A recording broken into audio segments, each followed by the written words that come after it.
Hi, what's up, guys, and welcome back to Road to Show episode 6. This week, we are going to be going over some new blood work findings, reviewing my mid-cycle blood work, and talking about what to do when you get sick as a bodybuilder or as a gym goer. You can hear my voice here. It's just about spent because I have spent the last 7 days not training at all and ferociously trying to recover from some sort of viral respiratory infection. And it has been absolute hell. So I'm going to give you some of my tips, my top 5 tips for recovering from some sort of sickness as a bodybuilder, what you should do, should you train, should you not, should you adjust your calories, macros, and things like that. Before we get started, I am right now running a promotion. If you guys subscribe to this channel, if you're interested in seeing more bodybuilding and fitness content, please hit that subscribe button and then shoot me a DM over on Instagram. I will send you my exact workout program and my macros completely free, 100%. Trying to grow this channel, trying to spread more good, positive information about bodybuilding and help you guys along the way. So hit that subscribe button and then head on over to my Instagram and shoot me a DM showing me you subscribed. I will send you my workout program and my macros 100% absolutely free. As always, if you have any questions, please leave them in the comments. Let's get into it. All right, first we're looking at blood work. Usually I get blood work done every 3 months throughout the year, but I was running into some prolactin and some estrogen issues, so I got blood work done, a simple blood panel done at about the 6-week mark into this growth period. So we're going to look at that right now together. First, we see here the white blood cell count. A lot of green, man. I was really happy with what we're, taking into account in this cycle. Very happy with the progress so far and how this stuff came out so clean. But white blood cell count, red blood cell count, that's all good. Hemoglobin was good. Hematocrit is a little bit high. I expected that, and I'm actually really happy that that went down. That is your body's red blood cell count, essentially, and what percentage of your blood is red blood cells. Over a period of time, that can get higher. You can see it's just over the top of the range at 50%. But last time I got blood work done, it was at 57%. And then we did a blood dump, which is where you do a blood transfusion, where you give blood. Did that about 3 weeks before taking this blood work. And you can see it's already gone down 6 points. We'll do another blood dump in about a month, and hopefully that'll bring it back down again underneath that 50% mark.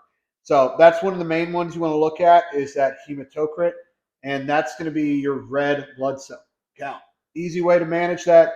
Drink lots of water, make sure you're getting cardio, and then if you need to, things like blood dumps and donating blood will help drive that number down as well. So I was really, really happy with that.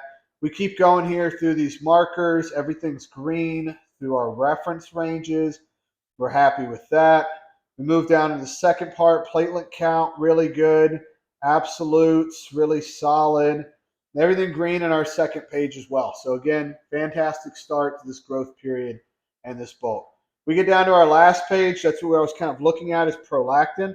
That prolactin coming just a little bit high. You know how it does with those 19 NORs. It's sitting at 19.4, just outside of that reference range. I mean, we want that down into a single-digit count.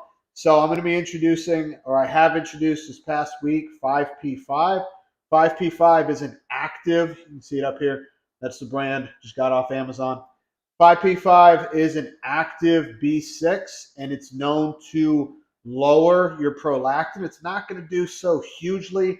If your number's up in the 30s to 40s, you're going to have to introduce something like Caber, but something that's just outside of the reference range or to the top of the reference range, 5P5, that's going to drive that down. So we're introducing 5P5 at 150 milligrams per day, every single day, and we're going to do that for the next 6 weeks before we draw blood again.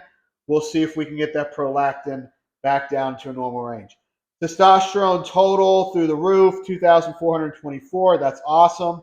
Estrogen, got that back down. That got out of control at the very beginning of our cycle. So I'm really, really happy to see that back down. That's even a little bit low. I like it towards the top half of that reference range. So we can actually now go ahead and drop out the AI, and that's going to push that up to the top half of that reference range, dropping that AI. So we'll cut back on that and see if that has an impact on the estrogen. Again, we're going to get this drawn in about 6 weeks. 2 big goals. We're going to be driving that prolactin down and then pushing that estrogen to the top half of the reference range. But other than that, really happy with how this blood work came back, and it's a great start to this growing season. Now let's get into our topic of sickness. And I'm probably not the only one who's out sick right now. Seems like everybody I talk to has some sort of respiratory infection. One of my friends had mono, another friend has a flu, another friend has COVID. So we're all fighting through this together. And here are my top 5 tips as I've been struggling for the past week. This is the first time I've taken 7 days off from the gym, I think, since I started working out. So it has been intense. It has been rough, feeling just absolutely awful, and you can hear it in my voice. But here are my 5 tips for bodybuilding when you're sick. Number 1 is going to be to cut your carbs. If you are not exercising, or if you're having to take off from the gym, or if you're cutting your exercise total in general, then you need to cut your carbs down as well, because your carbs are energy, guys. You are burning carbs when you're working out and when you're just exercising in general. So even though we're bulking, we are going to cut our carbs down from this, which is where we were, to this, which is where I've been for the past week. So calories go down and carbs go down. That's tip number 2, is cut your calories. If you're in a bulk and you're not working out and you're not pushing that muscle tissue, you want to find yourself back down to a maintenance. Our goal in a bulk is not to add on excess fat. That's just stuff we're going to have to cut eventually in the long term, right? So we are going to go ahead and cut those carbs and the calories back down into a maintenance phase and essentially treat this like a lean bulk. That's kind of what I pushed into this past week. Not a lean bulk, I'm sorry, into a mini cut.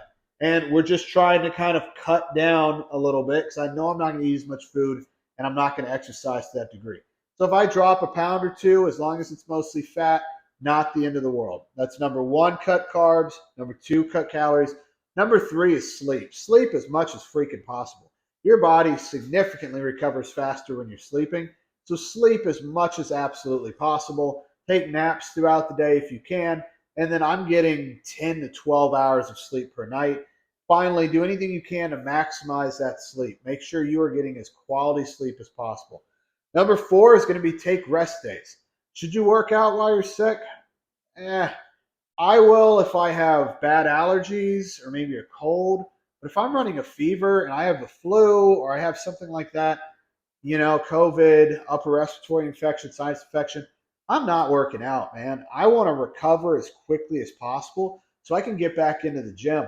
When we are working out, and we're working out hard, we are losing our ability to recover. It's going to impact our ability to recover.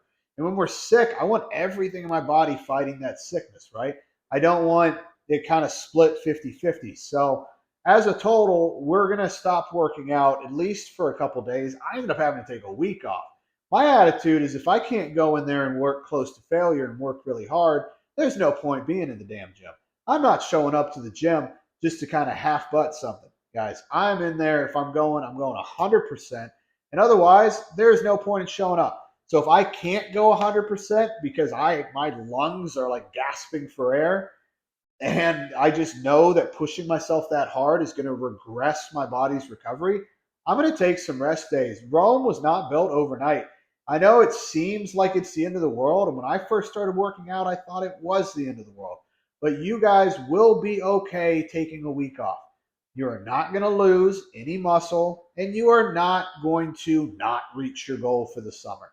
What would be worse is if you continue to work out, you don't recover, and this turns into something even worse, and then, oh man, now we're really pushed back. So number 4, take some rest days. Number 5, water plus electrolytes. Drink a lot of water. You've got to get your water in. Everything in your body works better when you have more water.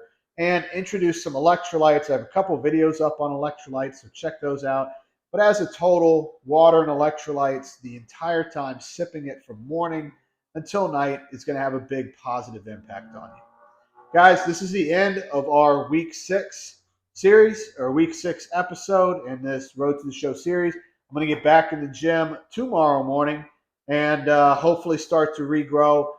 Keep you guys updated. If you have any questions, please leave me a comment. Shoot me a DM on Instagram if I can help you with anything at all. And subscribe for more bodybuilding and fitness content.